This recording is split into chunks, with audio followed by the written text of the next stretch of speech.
ja mu vennad olid suures vaimustuses, sest Saksa sõdurid olid noored mehed, neil olid kodus pered, lapsed ja 2 niisugust mutikat seal, just parasjagu need poisid.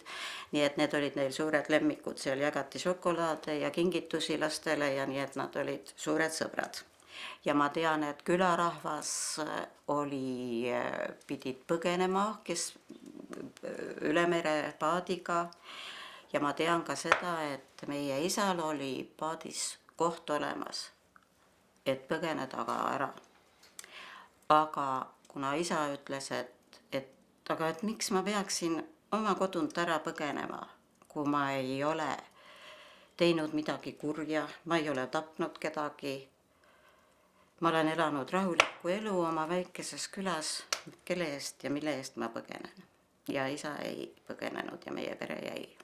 45. aastal isa arreteeriti ja süüdistati teda riigireetmises.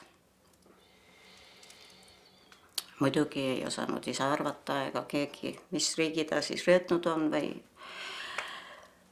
või milles on asi. Seal oli vahepeal, kui olid võimuvahetused, siis oli väga paljud meie küla mehed olid metsas. Ja kui jälle võim pöördus ja siis läksid venelased maha, need metsavennad ja need tulid isa sõbrad. Ja isa pidas siis seal, kui neid siis maeti ringi, pidas siis see laua peal mälestuskõne oma sõprade matustel. See oli üks põhiline süüdistus. Oli algul Tallinnas Patarei vanglas ja seal oli veel siis teatud aja, ema sai nagu kokku ja sai ka viia pakki, aga siis ühel päeval enam seda pakki vastu ei võetud, öeldi, et on viidud ära Venemaale. Läks ikka väga palju aega, kui ema sai siis isa kirja, mis oli siis Kaug-Idast saadetud ja see oli Sahhalini saarelt.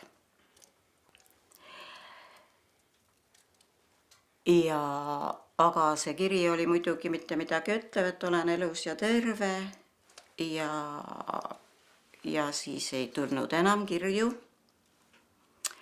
Ja siis läks mõni aasta mööda, kui tuli vallast surmateade, et meie isa on surnud südamerabandusse. Aktsioon kui niisugune viidi ikkagi läbi äärmiselt salastatult. Nii et sellest ei teatud külas. Ja siis 25. märtsi hommikul tuli naabri vanaema meile ja värises ise hirmust ja ütles, et külas on küüditamine, et viiakse inimesed Siberisse rongidega ära ja teie olete ka nimekirjas ja et te minge kodunt ära, et teid kätte ei saadaks. Mu vennad olid 12-aastased, need olid juba parajad sellised poisid. Ema oli teinud just leiba, talus tehti siuksed suured pätsid. Poisid võtsid seljakotti, panid sinna pätsi leiba ja võib-olla siis ka midagi veel sinna toiduvara. Ja läksid kohe minema, see oli hommikul vara. Aga ilmselt nad emaga ikkagi leppisid kokku, et kus me siis kohtume. Ja siis ema võttis minu käe kõrvale, kuna mu ema, õde ja siis ema olid teise nimega, siis neid ei olnud seal kirjas, nemad jäid siis koju. Aga ema võttis minu käe kõrvale ja läksime siis ühte metsaäärsse tallu, kus meil oli, nagu head sõbrad olid. Läksime sinna ja rääkisime siis selle loo ära, et mis on, et me oleme põgenikud. Ja kusjuures me siis nägime, kuna meil maantee oli nii talu ääres, me nägime hommikul, kui reed läksid Metsakülasse. Nüüd ma tean tagantjärgi seda, aga siis me veel ei teadnud, mis see on ja olid Sinelid ka püssimehed olid ree taga. Aga siis oli selge, et need läksid siis tooma sealt Metsakülast siis inimesi. Seal olid paar rikast taluvennad, kes elasid siis metsas lausa. Ja nüüd siis selle küüditamise päeva õhtul tulid siis mu vennad sinna talusse, ilmselt olid nad siis kokku leppinud, et nad saavad seal kokku.